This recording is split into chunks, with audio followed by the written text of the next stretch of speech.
Olá, seja muito bem-vindo, muito bem-vinda ao podcast Analista de Licitação. Aqui a gente discute as estratégias para você chegar muito mais rápido ao patamar de um analista master tubarão, que é o profissional que tem o seu faturamento acima de R$ 10.000 por mês.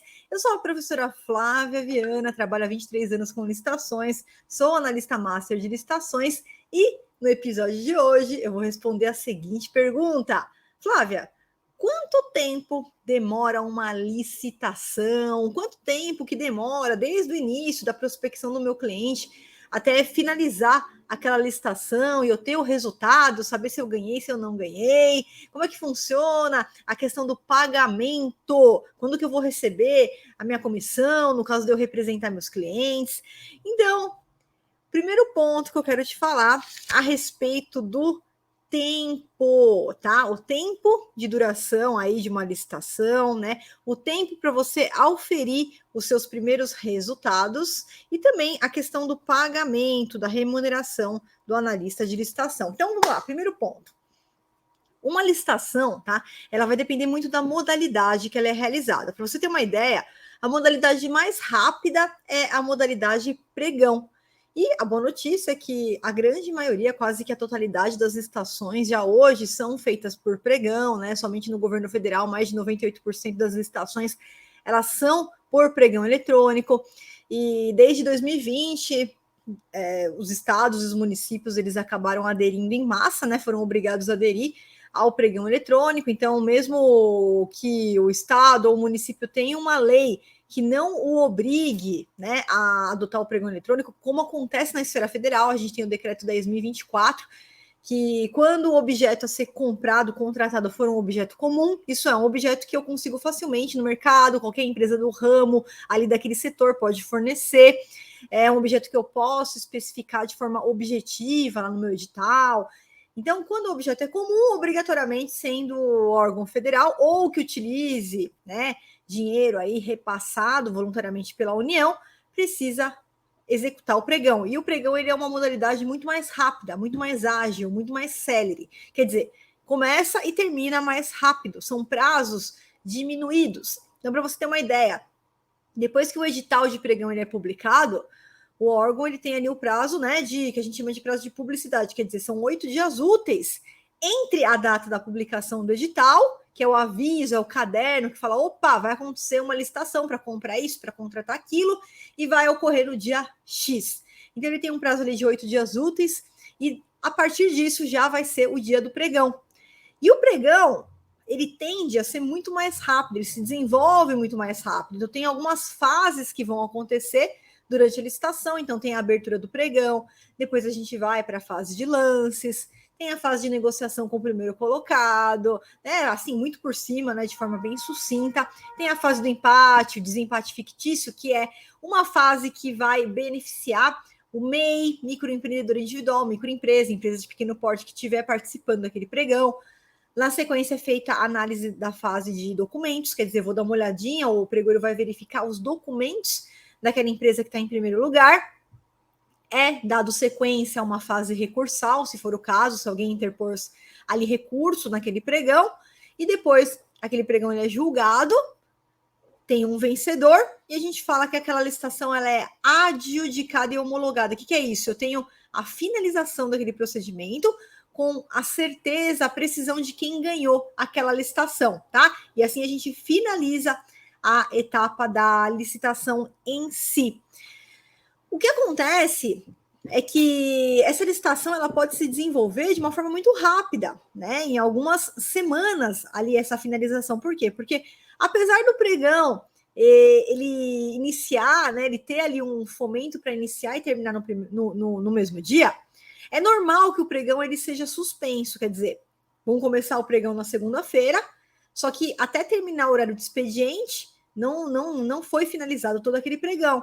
Então, o pregoeiro manda um aviso lá no chat, fala, a gente vai retomar esse pregão, por exemplo, na quarta-feira, às 8 horas da manhã, às 8 horas e 30, às 9 horas da manhã, ele vai avisar o dia e horário da retomada, para você estar ali, né? Deixar o computador ligado, dar uma olhadinha nas mensagens, porque quando for fase de lances, você vai participar. Quando for fase de recursos também, você tem que ali estar com o seu radar ligado para dar uma olhadinha, uma análise, mas o fato é que normalmente existe sim essa suspensão no meio do pregão, e isso você ganha tempo, né? Porque você imagina o seguinte, que a gente iniciou o pregão, teve a fase de lances, aí o pregoeiro vai fazer análise ali documental, nesse momento você já tem acesso à proposta de todos os seus concorrentes, já tem acesso à documentação que foi anexada no sistema do seu concorrente, e aí com essa suspensão do pregão para o dia seguinte, para dali 2 dias, para dali 3 dias, você vai entrar no sistema, o sistema ele fica 24 horas por dia disponível, onde você entra, analisa os documentos dos seus concorrentes, analisa a proposta dos seus concorrentes, você pode fazer até à noite, né? Esse trabalho, essa atuação, até fora do horário comercial, porque vai ficar ali disponível para você, se tiver nessa fase, logicamente, e se preparar para o dia que for marcada a retomada daquele pregão, tá?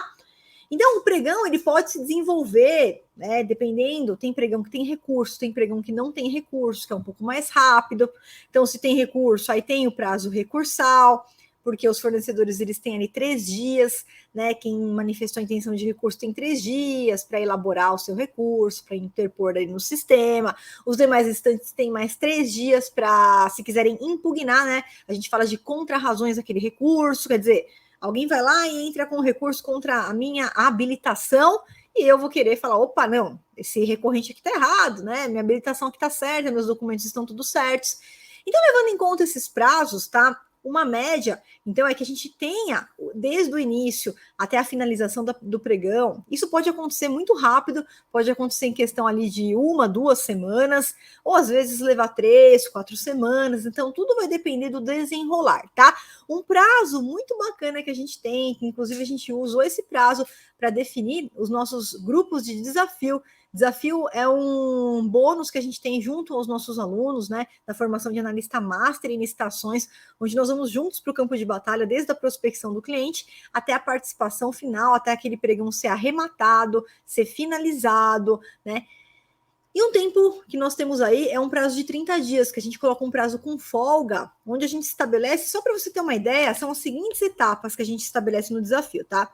Nós fazemos 7 dias de prospecção de clientes, então durante 7 dias a gente abre o desafio e durante esses primeiros 7 dias a gente faz lá um passo a passo, junto com os alunos na prospecção do cliente, tudo para garantir que o aluno realmente aplique os conhecimentos do treinamento, que ele vá para o campo de batalha de forma segura e já ofira os seus primeiros resultados rumo aos 10 mil de faturamento por mês, tá? E na sequência, então, desses 7 dias da prospecção do cliente, a gente vai para a etapa número 2, eu chamo de etapa número 2, que durante 7 dias, né, é um prazo que a gente dá ali, isso pode acontecer muito mais rápido que isso, mas é um prazo que nós damos ali para o grupo, porque tem aluno que vai mais depressa, tem aluno que vai um pouco mais devagar, a gente respeita o ritmo do aluno, a gente faz uma semana de montagem de documentos e cadastros ali nos portais.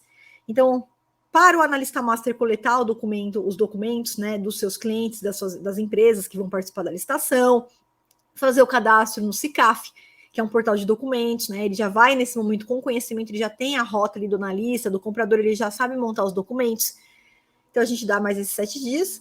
E a etapa 3 já é a etapa de participação. Durante ali mais 2 semanas, 14 dias, a gente deixa aberto, porque tem licitação que acontece aquela semana, tem licitação que acontece na semana seguinte. Mas o fato é que durante o prazo ali do desafio, 30 dias, a gente já tem desde o início da prospecção do primeiro cliente até a finalização ali daquela licitação, né? Algumas licitações acontecem antes que isso, 2, 3 semanas, outras podem demorar um pouco mais. Algumas licitações têm alguns casos, né, que a licitação a gente encontra algum erro ali, né? O próprio analista master encontra algum erro ali no meio do processo que precisa ser corrigido, e muitas vezes aquela licitação ela pode ser anulada, tá? Porque foi um vício, um erro ali do órgão público grande, e não dá para dar continuidade, então aquele pregão ele vai ser corrigido, aquele edital vai ser republicado, né? Alguns casos a licitação a gente fala que ela pode ser revogada, né? Acontece alguma coisa ali no meio do caminho, são alguns casos, não são todos os casos logicamente, mas estou trazendo aqui para você também o que pode acontecer numa licitação, mas o fato é que a grande maioria das licitações, e esse é o objetivo do governo quando ele abre uma licitação, é ele ter um ganhador, porque veja, ele precisa daquele produto, ele precisa daquele serviço, ele tem necessidade. Então, o interesse é que aquela licitação ela seja finalizada com êxito, ela seja adjudicada e homologada, isso é, deu tudo certo, alguém ganhou a licitação, tá? Então, esse prazo que a gente tem de 30 dias é um prazo que os nossos alunos eles conseguem iniciar desde a sua primeira licitação e já vencer muitas licitações. Aqui, ó, isso daqui eu vou deixar aqui um desses grupos de desafio que eu abri, e dentro desse prazo de 30 dias, né? Veja só, a Paola, então, ela iniciou desde a prospecção do cliente, já conseguiu a prospecção do cliente e participou durante o período de desafio de todas essas licitações e ganhou todas essas licitações a quais ela participou. Deu aí mais de 690 mil reais arrematados, tá? Nas licitações que ela participou, tá? Outro exemplo aqui, o Jefferson também. O Jefferson, desde a prospecção do cliente, nesse período de 30 dias, que é o período do desafio, ele participou de todas essas licitações e arrematou um total aqui, ó, nesse grupo de desafio, de 213 mil reais, tá? A Eliane, ela participou de uma licitação só. A Eliane, ela não foi. A Paola foi representando clientes, o Jefferson foi representando clientes. A Eliane, ela foi com a empresa dela. Ela é a própria analista master dela, né? E com a empresa dela, ela entrou, finalizou dentro do grupo de desafio e arrematou a licitação de 599 mil reais, né? Aqui o Fábio também ele arrematou aqui, ó, duas licitações, duas oportunidades aqui, né? Olha só, ele arrematou 2% desse valor, tá? A primeira licitação aqui, ó, 74 mil, a outra 24 mil, né? Então, aqui são apenas alguns exemplos, tá? Aqui, ó, alguns casos também de cotações de dispensas. As cotações das dispensas, elas são mais rápidas, tá? Tem valores um pouquinho menores, né? Que nem aqui, ó, quase 9 mil reais, 8 mil reais. Então, tem valores um pouco menores, mas as dispensas e as cotações eletrônicas, elas acontecem num período muito mais rápido do que esses 30 dias, tá? Muitas vezes a gente tem a oportunidade, ela já é finalizada ali no mesmo dia, em questão ali de alguns dias, o órgão já faz o contrato, já finaliza aquela compra, aquela contratação, tá? Então, as dispensas e as cotações, apesar dos valores às vezes serem menores, são mais rápidas, e a licitação tem esse passo a passo, tá? Mas um período aí de 2 semanas a 4 semanas, você já consegue participar e arrematar várias licitações utilizando a técnica correta de participação, tá? Então, esse é mais um prazo, mais ou menos um prazo aí médio, tá? De 2 semanas a 4 semanas, um prazo médio para a gente ter todo esse passo a passo completo, desde a publicação do edital até a participação, até o vencedor daquela licitação, né? E um outro, né, ponto é, então, professora, quanto tempo que eu consigo oferir meus resultados? Então, muitos alunos que começaram no desafio nunca tinham participado de licitações na vida. Eles passaram pelos módulos obrigatórios do curso, entraram no grupo do desafio e em 30 dias já é esse resultado. A grande maioria tem esses resultados já na sua primeira licitação, que é o caso da Vanessa. A Vanessa também arrematou uma licitação, ali a primeira licitação dela, no valor de quase 600 mil reais, já oferiu mais que 10 mil num único trabalho, e foi a primeira licitação que ela participou. Né, Valéria também, vocês encontram aqui os estudos de caso de vários, de centenas de alunos meus aqui nesse canal. E a métrica que nós temos junto aos nossos alunos é que, se dedicando ali pelo menos 30 minutinhos por dia, né, ao método, em 30 a 60 dias ele já consegue com segurança ir para o campo de batalha e já oferir seus resultados, podendo inclusive já oferir o patamar de um analista master de licitações com um faturamento acima de 10 mil reais por mês, tá? E agora vem a próxima dúvida. Professora, como é que funciona o pagamento do meu cliente? Quando é que eu vou receber essa minha comissão? Então é importante a gente lembrar que, se você estiver trabalhando, claro, como analista master representando a sua própria empresa, você participa da licitação, ganha a licitação, entrega o objeto, o produto, o serviço no órgão, e o prazo que o governo tem para te pagar é uma média de 30 dias, tá? Uma média porque ele pode pagar antes desse prazo, mas pela lei, são 30 dias que o governo paga, né? Aquela parcela que foi adimplida, que foi entregue, que foi executada, tá? Além disso, se você tiver representando clientes, se você é um analista master de licitações que representa os seus clientes, nesse caso, como que vai funcionar? A gente sempre vai fechar um contrato com os nossos clientes. Então, dentro da formação em analista master de licitações, eu deixo lá para os meus alunos o modelo de contrato que eu utilizo com os meus clientes. A gente fecha um contrato por cliente, né? Esse contrato ele pode ter um prazo inicial aí de 6 meses, por exemplo, 1 ano, vai depender do que o seu cliente quiser negociar com você. E o que você vai prever nesse contrato? Você vai prever as formas que você será remunerado pelos seus serviços, tá? A primeira forma de remuneração dos serviços, que é a comissão sobre o êxito, ela é uma forma de remuneração que geralmente a gente usa de forma adicional, quer dizer, eu cobro a comissão sobre o êxito da licitação, o valor arrematado, o valor que a gente vence a licitação. Só que, além disso, também cobrar uma mensalidade do cliente, ou pelo menos um valor fixo por licitação que vai participar.